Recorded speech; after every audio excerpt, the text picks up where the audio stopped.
it has to be wrapped up in a story, changing your thought process. You should keep in mind that you should know your competition as well. I have laid down several steps which will help you to bridge this gap, I would say overall. Yeah.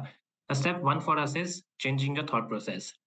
Now there are a few elements here. Number one is from taking a view of I need to sell this. You should always take a view with your customers or in a view that how can I build my rapport with this customer. Yeah. So with that as a thought, when you go to and prospect and start conversation, you will change yourself. So instead of focusing on what you need to sell, you will focus on how to show to a customer that I care for him. Yeah. Because if you start caring for the customer, you are putting him yourself in his or her shoes, and then you start conversing which the customer will like, and then he will give you more time and he will listen to you more importantly.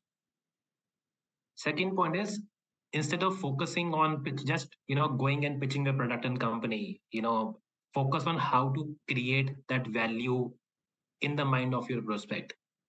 Yeah, because the prospect is always trying, his mind is always working like whatever the guy is saying, standing in front of me, what's in it for me? So till the time you create some value in your conversation or you try and care for him, you understand, like, Dasprit, you mentioned this point of understanding the customer. Even Saikiran mentioned the point of understanding their needs. So all of these things relate exactly to this point that you have to understand them, care for them, and create value for them. Yeah. So this is step one. Step two for us is how you can make an impactful first impression in front of your customers. Now, again, there are a few points here which you should keep in your mind when you go to a conversation. The most important point is when you go to a client, anybody, you call someone, your confidence and enthusiasm plays a very, very important role. And I can tell you with my experience that when I go to in front of the clients, my initial 1 minute of how I present myself, and if I'm calling someone, how my tone of voice is, if I'm being in front of someone face to face like an in-person meeting, how my confidence is, how enthusiastic I am, plays a very important role in the customer perceiving me as a strong guy who can create some impact, some value for him. Yeah. So your tonality of voice, your confidence, your enthusiasm all plays a very important role in creating that first impression when you start the conversation. So yeah, I covered this point. Your tone of voice becomes very important. Third important point is your dressing style. So if you are in an in-person meeting, try and see your audience. If it's an enterprise, customer, if it's sort of a, B2C customer, try and be dressed formal in front of them. Your dressing styles create that impact. And most importantly, if you're dressed right, you're confident about yourself, you will be confident in front of the customer also. Yeah. Fourth, as one of you mentioned this point of preparing it beforehand. Yeah. So this is a very important point. If you're prepared, you have researched the customer, you have researched what their needs are, you will be confident in, clearly articulating what you actually wanna, talk to them. So in preparation, again, there comes some strong elements, which include number one, uh, your decision makers. If you're talking to someone, you have to understand that whether this guy is at what level in the organization. Or if you're talking to someone, what is the stature of that person? He's a decision maker or he's a stakeholder. What is that person we're talking to? Second is the market conditions. Talking to any company, any industry, any person, for any of your product, you should know the market. You should know your market first, like one of you mentioned about the product knowledge. It's also part of the preparation. So you should know you, because if the customer asks you a counter question about your market and you can't tell the answer to that person, in the initial conversations, I can guarantee you will fail there. So understanding your market, understanding their market becomes very important in that initial conversations with any of the customer. Third point is understanding their pain points. Now, this is where you will create value. When I said in the initial slide that try and create value for your customer, how will you create value? Only if you understand what is the current pain point of my customer. And the pain point comes in through the knowledge of the industry, because even sometimes the customer does not know what is my challenge. But if you know from the industry they are working in, that in this particular industry, this is the current challenges are coming up, or let's say, in this company, I know from my friend that this is a current challenge that they are searching for something. Based on my own research on LinkedIn, my referrals, you know the pain point, and then you create value through that pain point. Yeah. So all of these things make a solid impression when you go with the customer with confidence, your tonality of voice, your preparation, and this first impression when you start conversing. If you are prepared with all of these things, I can guarantee you this will be very impactful conversation, and there are high chances customer will call you back to listen more to you.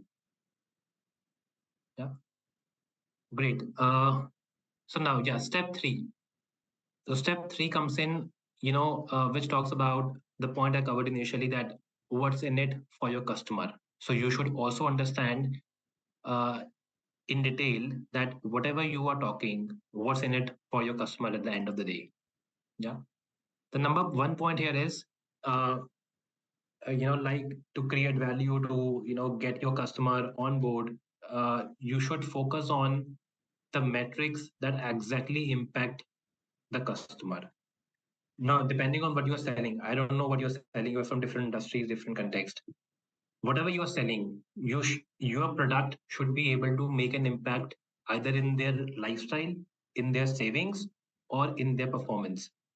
If you're selling to me and I am part of a company, whatever you're coming to sell me, your initial conversation with me should be able to make an impact in my performance in my company. So if you're selling me, let's say, some software, that software should have a positive ROI for my company. That will impact my performance in the company, and then I will listen to you and buy your software. If you're selling me some, let's say, banking product, maybe you are selling me, investment in a mutual fund. You are selling me something. Will it impact my saving or not? You have to be prepared for that, right? So all of these metrics, you have to be ready with the customer with some metrics when you go to the customer. Yeah. Second point is, anything that you're going with a customer, to have that initial conversation starters, you should have some line which talks about improving their current situation. It can be anything which you are selling.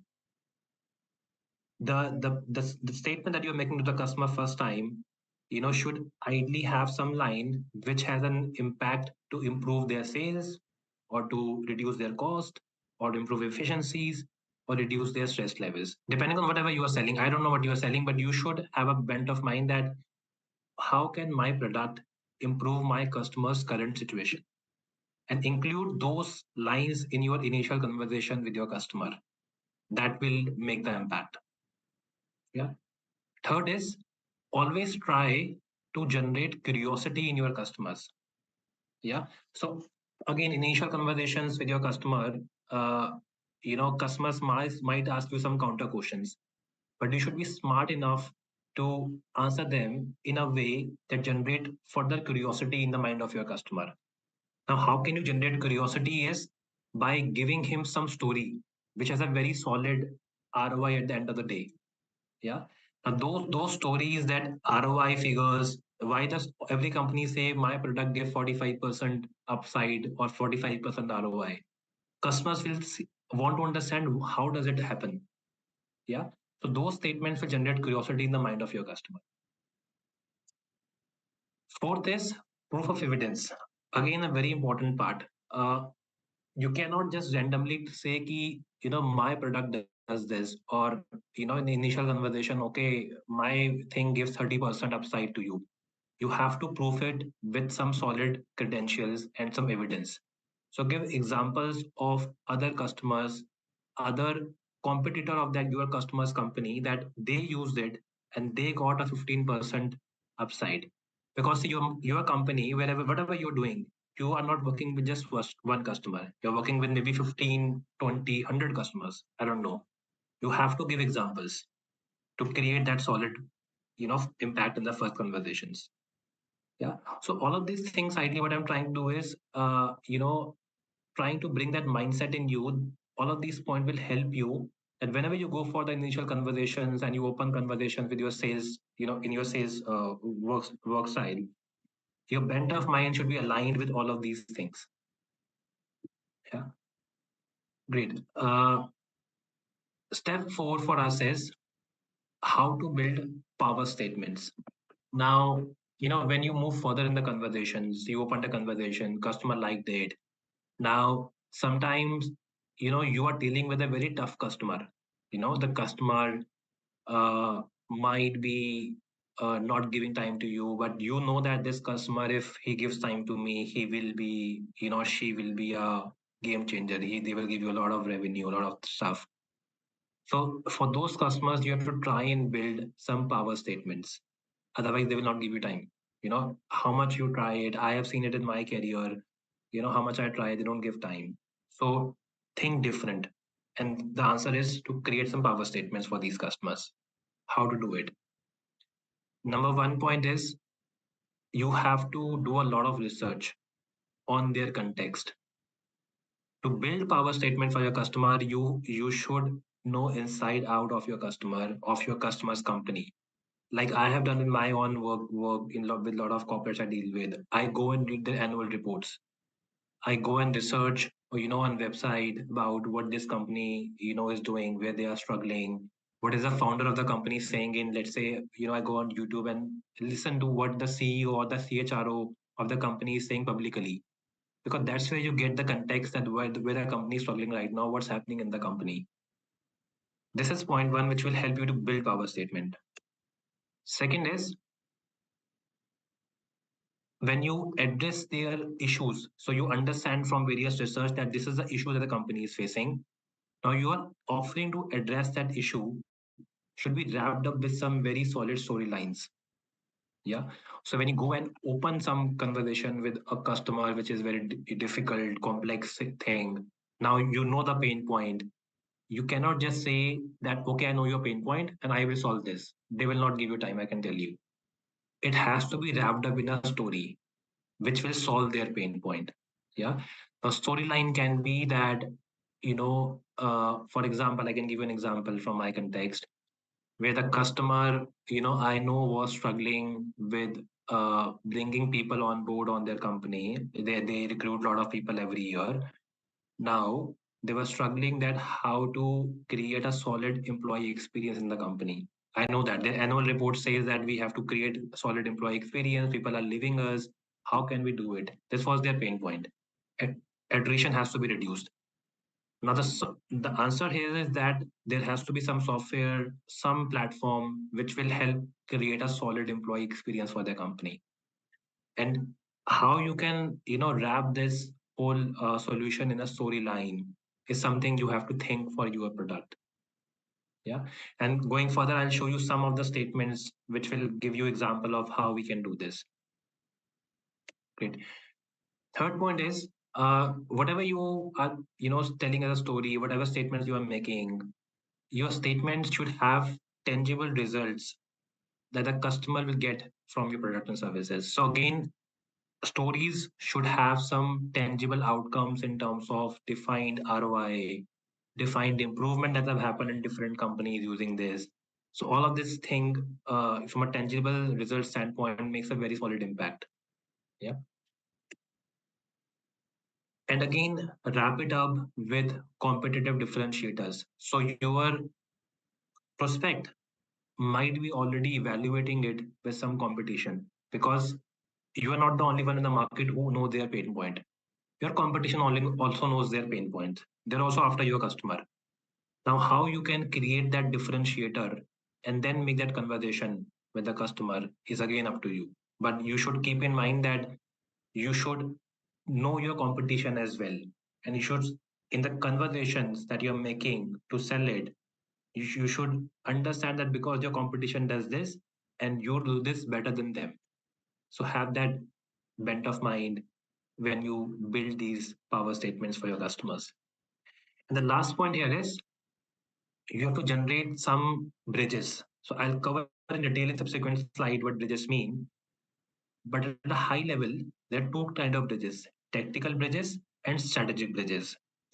Creating any power statement uh, you know, will involve creating a reason for your customer to buy from you. That reason that you are making is a bridge. Now, the bridge can be tactical, which means that you are making a generic statement which says that my software, my product, this give this sort of outcome.